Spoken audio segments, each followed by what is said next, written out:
Hey everyone, Clay from Brooklyn, Football with the Fellas. It's all about Big Blue. Here with a different kind of segment this time. We're going to call this the Draft Crushes. So this is my first draft crush, and it is Armand Membou, right tackle from Missouri.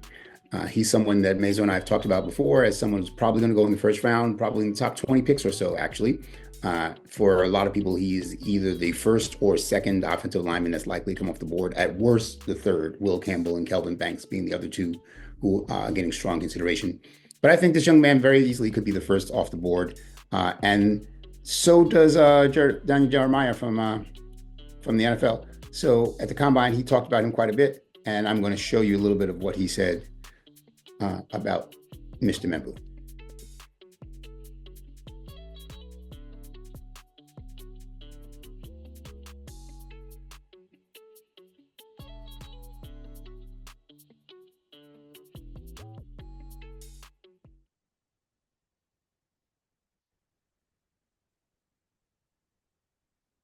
As you can see, quite nimble of foot for someone quite as big as him. So again, that's someone who Daniel Jeremiah thinks could be the first offensive line off the board. I'm not sure if you could hear that, but he was basically saying that what I said, that he's likely to be the first or second offensive lineman off the board. Huge man. And one of the things that I really like about him is his speed. Like I said, he was the second fastest offensive lineman at the combine. He ran a 4.9140. The first fastest, by the way, the fastest was center from Georgia, Jared Wilson. We're going to talk about him. We've talked about him already as well. He's someone who I like on day two, and he's someone who I think would be an upgrade for us over JMS. John Michael Schmitz, he's okay, but I just don't think he's going to get any better. I think that we can do better than that at center. Anyway, so here's a look at the data on prospect info on Armand Membou, 6'4", 332.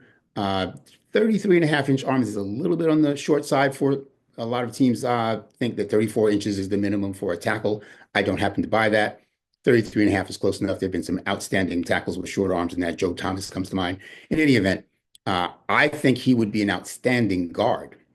They have him listed as at 6.46, which is their way of saying that he will become a good starter within 2 years. I think he's going to be an excellent starter from the beginning.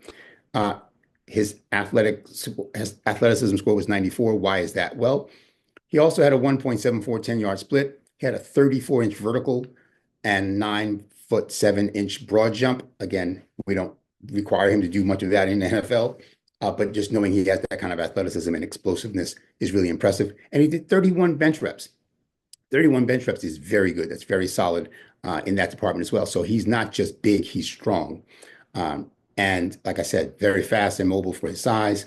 I think he's someone that a lot of teams are going to love. I already love him. I hope that we can find a way to pick him up, whether it's because we traded down. Like, for example, if Cam Ward goes first to Tennessee and Abdul Carter goes second to Cleveland, much as I like Travis Hunter and Mason Graham, and I guess I like Shedeur Sanders, though not as much as Cam Ward, I wouldn't be at all disappointed if we traded down with that third pick from there. And if we wound up trading back into, say, the 10 to 15 range and added a whole lot of other draft capital, if Armand Membou was the first person that we picked this year at, say, 11 from the San Francisco trade, the 49ers have the 11th pick right now, I'd be fine with that. Here's another little bit of a look at him. You'll see that he loves to pancake people. He is a big, strong man, and he likes to put people on their back. He plays to the whistle. He's someone, as you can see, who will have a word with you, as they say. And I love that. He's got a little bit of nasty in him. He's got a little bit of fierceness to him. I really like that in offensive linemen. I think that we could use a little bit more of that. As you see, he is like just flattening people. Now, these are his highlights. Like everybody's highlights look great. But the idea that he has this kind of mobility, this kind of ability to get to the second level, these are linebackers and cornerbacks he's blocking in some of these clips. That's not easy for a man that big, but he does it. And then when he's facing the larger men, he's just as big, if not bigger than them. So he definitely knows how to move them laterally and backwards when he needs to. If he gets his hands on you, the play is over, basically.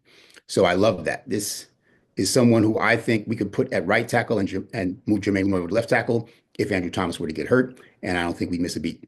I mean, I shouldn't say we wouldn't miss a beat. And losing Andrew Thomas is never good, but we would be able to continue to function. And until Andrew Thomas gets hurt, having him at guard, I think, is a very exciting prospect. So anyway, this is Armand Membou. This is what I'd like to use as our first Draft Crush video. What do you guys think about him? How much do you know about him? Did you learn anything today? Maybe check out some of his game film yourself from Missouri from this year to see how much you like him. But in any event, please drop a comment, like, share, and subscribe as always. This is Clay from Brooklyn, Football with the Fellas, and I'm out. Big shout out to El Marquis Productions, the talent behind the music and production here at Football with the Fellas. It's all about Big Blue. Their beats bring energy and excitement to every episode. El Marquis' skills in mixing, mastering, and creating top quality sound make the podcast come alive each week. For your own projects, check out elmarquisproductions.com and take your sound to the next level.